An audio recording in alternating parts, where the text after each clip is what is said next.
हाँ मैं तो सही बताऊं ना, तो ये महापंचायत होनी तो थी, ये भाई पलवल पुलिस को शाबाशी दी जाए, इतनी तुरंत कार्रवाई की। और आप जो है हमारे अंदर ही कमी निकाल दी, भी कार्रवाई नहीं हो रही। आप बताओ क्या कार्रवाई नहीं हो रही? देखो कई बार ऐसा होता है, जैसे आप लोगों का ये है कि बाकी लोगों को गिरफ्तार क्यों नहीं किया जा रहा, ठीक है। आज वो समय नहीं है कि पुलिस किसी को भी उठाकर अंदर दे दे। प्रधान जी सुनना मेरी बात, थोड़ा सा क्या है, सबूत भी मायने रखती है, तफ्तीश भी मायने रखते हैं। पलवल के गांव टिकरी ब्राह्मण में करीब 2.5 महीने पहले हुए नाबालिग के धर्मांतरण के प्रयास का मामला गर्म हो गया है। पुलिस की कार्यशैली से नाराज हिंदू समाज के लोगों ने आज गुर्जर धर्मशाला में बावनपाल की पंचायत का आयोजन किया, जिसकी अगुवाई बावनपाल के अध्यक्ष अरुण जेलदार ने की। इस पंचायत में पीड़ित परिवार समेत पुलिस प्रशासन के अधिकारी भी पहुंचे, जिनकी मौजूदगी में पंचायत ने सर्वसम्मति से 21 सदस्यीय कमेटी का गठन किया और आरोपियों की गिरफ्तारी की मांग करते हुए पुलिस प्रशासन को 15 दिन का अल्टीमेटम दिया गया। पंचायत के जरिए प्रशासन को चेतावनी भी दी गई कि बचे हुए आरोपियों की गिरफ्तारी नहीं हुई तो कमेटी अगली रणनीति पर फैसला लेगी। वो कहते हैं कि जो उसमें दोषियां थे उनको नहीं पकड़ा गया। हमने 7 या 8 नाम लिखवाए और 2 को उनमें से पकड़ा, 3 कोई ऐसे हैं जो पकड़े हैं, तो उसकी संतुष्टि परिवार को नहीं हुई। जब परिवार को नहीं हुई तो गांव को नहीं हुई, जब गांव को नहीं हुई तो उन्होंने आज इलाके की पंचायत अपनी पीड़ा, अपनी वेदना उन्होंने रखी। उनकी पीड़ा सुनने के बाद ये निर्णय आज हुआ है कि शासन और प्रशासन को 15 दिन का समय दिया जाएगा। जो हम चाहते हैं, जो हमारी न्यायोचित मांग है, आप उसको पूरा करें। यदि आप उसको पूरा नहीं कर सकते तो आपके इलाके में अमन शांति कहीं भंग ना हो जाए। हम शांति प्रिय आदमी हैं, हम न्याय चाहते हैं, हम कोई उग्रवादी नहीं है, हम कोई खालिस्तानी नहीं है, हम कोई माओवादी नहीं है। हम अपने इलाके में अमन और शांति चाहते हैं और अमन शांति तब होगी जब हमारे इलाके में हमें न्याय मिलेगा। दरअसल आरोप है कि टिकरी ब्राह्मण गांव की मस्जिद में कुछ लोगों ने एक नाबालिग लड़की के धर्मांतरण का प्रयास किया था, जिसमें 8 नामजद सहित अन्य लोगों के खिलाफ केस दर्ज किया गया है। मगर पुलिस ने 8 नामजद लोगों में से मौलवी सहित सिर्फ 2 नामजदों को गिरफ्तार किया है, जबकि बाकी आरोपी आज तक गिरफ्तार नहीं किए गए। पंचायत में पीड़ित परिवार के लोगों ने कहा कि आरोपी खुलेआम घूम रहे हैं और वह परिवार को जान से मारने की धमकी दे रहे हैं। वहीं इस पंचायत में लड़की के पिता ने पुलिस की कार्यशैली पर भी गंभीर सवाल उठाए। खुद मुझसे कहा हम मस्जिद के अंदर नहीं जाएंगे, जिसको ला करके दे दोगे हम उसको पकड़ करके ले जाएंगे। इसकी शाबाशी नहीं देंगे तो क्या करेंगे?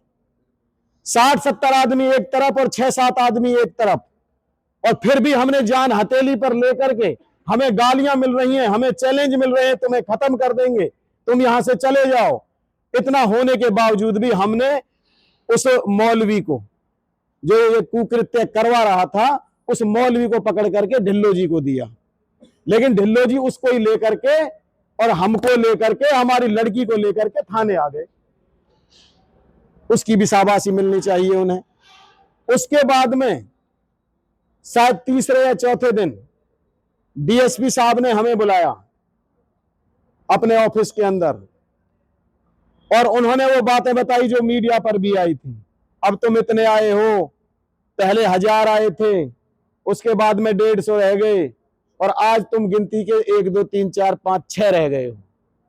जबकि 6 हम इसलिए थे क्योंकि डीएसपी साहब का आग्रह था कि भीड़ को बाहर करो, केवल कुछ लोग आ जाओ, 5 आदमी। हम तो फिर भी 6 पहुंच गए।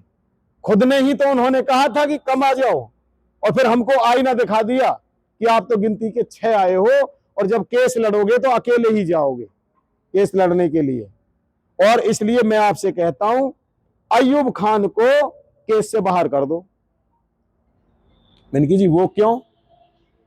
वो बूढ़ा है, फलाना है, फलाना है। मात्र अय्यूब खान, सारी लड़ाई जो चल रही है अय्यूब खान, प्रशासन को अय्यूब खान रिलीज चाहिए। क्यों चाहिए मुझे नहीं पता। अच्छा जी, उसके बाद में बात नहीं बनी, हमने मना कर दिया, हम किसी को छुड़ाने वाले नहीं हैं। आप तहकीकात कीजिए, छूटते हैं तो किसी को भी छोड़ दीजिए, हम क्यों छुड़ाएं किसी को। उसके बाद में एसपी साहब ने बुलाया अगले ही दिन, सिंगला जी ने भी वही शुरुआत की। इसमें एक अय्यूब खान है, वो बहुत भला मानस है। मैंने कहा हाँ जी पता है हमें। उसको छुड़वा दीजिए। क्यों? अरे वो हार्ट पेशेंट है, वो मर जाएगा। पीड़ित परिवार ने पंचायत में खुलकर कहा कि पुलिस प्रशासन 2.5 महीने से एक धर्म विशेष के आरोपियों को बचाने में लगा हुआ है, जिसके चलते उन्हें इंसाफ नहीं मिल रहा है और समाज में रोष बढ़ता जा रहा है। हालांकि इस मौके पर बावनपाल के अध्यक्ष अरुण जेलदार ने भी पुलिस की कार्यशैली पर सवाल उठाए और कहा कि प्रशासन के पास अब 15 दिन का वक्त है। अगर आरोपियों को गिरफ्तार नहीं किया गया तो अगली पंचायत में कमेटी बड़ा फैसला लेगी, जिसका कोई भी रूप हो सकता है। इसमें ये है कि जो ये अव्यवस्था फैली है, समाज में कुछ लोग गड़बड़ करते हैं और उसकी वजह से पूरा समाज परेशान होता है। तो उसी को ध्यान में रखते हुए आपने देखा युवाओं में कितना जोश था, वो बहुत कुछ करना चाह रहे थे, रोड प्लस जितना भी था। तो इन बुजुर्गों ने यही सोच के लिया है कि भाई कहीं कोई बड़ी परिस्थिति ना उत्पन्न हो जाए, तो उसके लिए सरकार को 15 दिन का टाइम दिया है कि इसमें जो इन लोगों की भावनाएं हैं और उसमें सरकार विचार करे और सही निर्णय इनको, क्योंकि मान लो 4-4, 5-5 इस तरह की घटनाएं होती है और उसके बाद भी अगर सब लोग संतुष्ट नहीं हो पाते तो ये अच्छा नहीं है। तो अभी बता रहे थे पता नहीं कौन पहले अधिकारियों से मिले तो वो इतना ठीक से नहीं हुआ। हाँ, अगर वो कहीं कहते हैं भाई ये निर्दोष है तो उसको साबित करते हैं ये इस वजह से निर्दोष है। हाँ, लेकिन दोषी तो नहीं बचना चाहिए किसी भी उसमें। और ये घटनाएं अगर किसी के साथ भी होती हैं वो गलत है। तो इसलिए यही है कि 15 दिन का टाइम दिया है सरकार को, इस पर ठीक से विचार करें, क्योंकि ये युवा है, ये इनका कब मूड क्या बदल जाएगा आप भी नहीं जानते। आज भी आपने देखा पंचायत में बड़ी अगर ये बुजुर्ग ना होते या पंच ना होते तो आज ही हो सकता है पलवल की स्थिति भूगोलिक दिशा कुछ और हो सकती थी। तो इसलिए सबको नियंत्रित किया है और इसलिए क्या है कि समाज ठीक रहे और ये जो यहाँ पे स्थितियाँ वो ठीक रहे। लेकिन जो दोषी है, कोई भी गलत काम कर रहा है, उन्हें संरक्षण नहीं मिलना चाहिए किसी के माध्यम से भी। क्योंकि और मैं एक बात और कहता हूँ, सभी समाजों में बुद्धिजीवी लोग होते हैं, तो वो जो बुद्धिजीवी लोग हैं वो रेखांकित करें, जो खराब लोग हैं उन्हें समाज से थोड़ा अलग करें, क्योंकि उनकी ऐसा किसी समाज में उंगलियां उठती हैं तो वो गलत है। हमने अपनी बात में कही थी, हमसे 4-5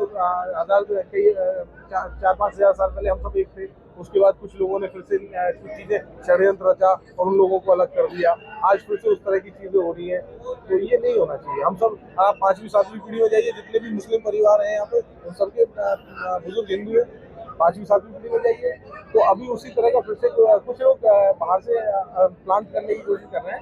तो हम चाहते हैं हमारा भाईचारा हम नहीं खराब करना चाहते। बावनपाल की इस पंचायत में खुद डीएसपी मनोज वर्मा मौजूद थे और लोगों के साथ जमीन पर बैठे भी दिखाई दिए। इस मौके पर पंचायत में मौजूद लोगों ने डीएसपी के सामने अपना पक्ष रखा, जिस पर डीएसपी ने उचित कार्रवाई का भरोसा भी दिया है। तो आप सभी सम्मानित लोगों का, सरदारी का मैं धन्यवाद करना चाहूंगा पलवल पुलिस की तरफ से कि आप लोगों ने ये महापंचायत बड़े अमन और शांति से संपन्न की। इसके अलावा रही बात मुकदमे की जो वीरपाल जी ने दर्ज कराया था, उसके संबंध में देखो, वीरपाल जी ने जब मुकदमा दर्ज कराया, जब सूचना मिली, पुलिस ने तुरंत कार्रवाई की। शायद वीरपाल जी मेरे को देख के जान भी जाएंगे कि उस टाइम भी मैं सदर थाने में था और इनकी हर बात को ऊपर रखते हुए इन्होंने जो भी शिकायत पत्र लिख के दिया उस पर तुरंत मुकदमा दर्ज हुआ और तुरंत गिरफ्तारी हुई। और पलवल पुलिस ने इस मुकदमे में तुरंत कार्रवाई करते हुए 5 लोगों को गिरफ्तार किया। ठीक है प्रधान जी, 5 लोगों को गिरफ्तार किया। उन 5 लोगों को गिरफ्तार करके उनके खिलाफ मजबूत चार्जशीट दायर की हमने कोर्ट में। हमारे माननीय पुलिस अधीक्षक महोदय वरुण सिंगला जी खुद इस केस को मॉनिटर कर रहे हैं और मजबूत चार्जशीट न्यायालय में, कोर्ट में हमने उनके खिलाफ दायर की। देखो, कई बार ऐसा होता है, जैसे आप लोगों का ये है कि बाकी लोगों को गिरफ्तार क्यों नहीं किया जा रहा। ठीक है, आज वो समय नहीं है कि पुलिस किसी को भी उठाकर अंदर दे दे। प्रधान जी सुनना मेरी बात, ठीक है? थोड़ा सा क्या है, सबूत भी मायने रखती है, तफ्तीश भी मायने रखते हैं। वीरपाल सिंह पिताजी कहाँ हैं उनके? वीरपाल जी, आपके पास कोई ऐसा साक्ष्य है, कोई ऐसा सबूत है तो 24 घंटे आपका वेलकम है और आपको तो आने की भी जरूरत नहीं। आप फोन कर दो, हम आ जाएंगे वो लेने के लिए। पहले मेरी बात पूरी हो जाने दो, ठीक है? रही बात आप कह रहे हो भाई जो 5-7 आदमी गिरफ्तार करने बकाया है, पुलिस हमेशा अपने मुकदमे के शिकायतकर्ता के पक्ष में खड़ी रहती है। पलवल पुलिस आपके लिए खड़ी है, हमारी सहानुभूति आपके साथ है। आप बता दो आपकी मांग क्या है। किसी व्यक्ति को, किसी आरोपी को गिरफ्तार करने के लिए साक्ष्य जुटा के ही तो गिरफ्तार करेंगे ना। अब 3 दिन पहले आपकी बेल एप्लीकेशन लगी हुई थी कोर्ट में, कैसे कैसे जवाब मांग रहे थे, आपके आगे था। पुलिस ने कितना विरोध किया उनकी जमानत का, इनसे पूछो आप। ये पूरे प्रकरण में एक गिरफ्तारी को लेके पुलिस में कोई कमी निकाल दे तो मैं जवाब देने के लिए यहां खड़ा हुआ हूं। गिरफ्तार करेंगे, तफ्तीश चल रही है सीनियर लेवल पे। प्रधान जी, मैं आपको बताना चाहूंगा, एडिशनल एसपी मैडम के नेतृत्व में इनके मुकदमे को लेके, जिसमें जो है एक डीएसपी रैंक का ऑफिसर शामिल है, 3 इंस्पेक्टर रैंक के ऑफिसर शामिल है, और वो इन्वेस्टिगेशन कर रहे हैं इनकी केस की। हाँ, मैं तो सही बताऊं ना, तो ये महापंचायत होनी तो थी, ये भाई पलवल पुलिस को शाबाशी दी जाए, इतनी तुरंत कार्रवाई की, और आप जो है हमारे अंदर ही कमी निकाल दी, भी कार्रवाई नहीं हो रही। आप बताओ क्या कार्रवाई नहीं हो रही। पंचायत में पलवल पुलिस पर लगाए गए सभी आरोपों को डीएसपी ने सिरे से खारिज कर दिया और कहा कि पुलिस पूरी पारदर्शिता से मामले में कार्रवाई कर रही है और आगे भी जांच में जो भी साक्ष्य मिलेंगे उसके आधार पर एक्शन लिया जाएगा। तो कुल मिलाकर पंचायत में 15 दिन का अल्टीमेटम दे दिया गया है। अब देखना होगा कि पलवल पुलिस बाकी आरोपियों को गिरफ्तार करती है या फिर एक बार फिर से पंचायत होगी। पलवल से दिनेश कुमार, पंजाब केसरी टीवी। हमसे जुड़े रहने के लिए हमारे YouTube चैनल को सब्सक्राइब करें और नई वीडियो की नोटिफिकेशन के लिए बेल आइकॉन को दबाएं। अगर आप ये वीडियो Facebook पर देख रहे हैं तो लाइक जरूर करें और ज्यादा से ज्यादा शेयर करें। धन्यवाद।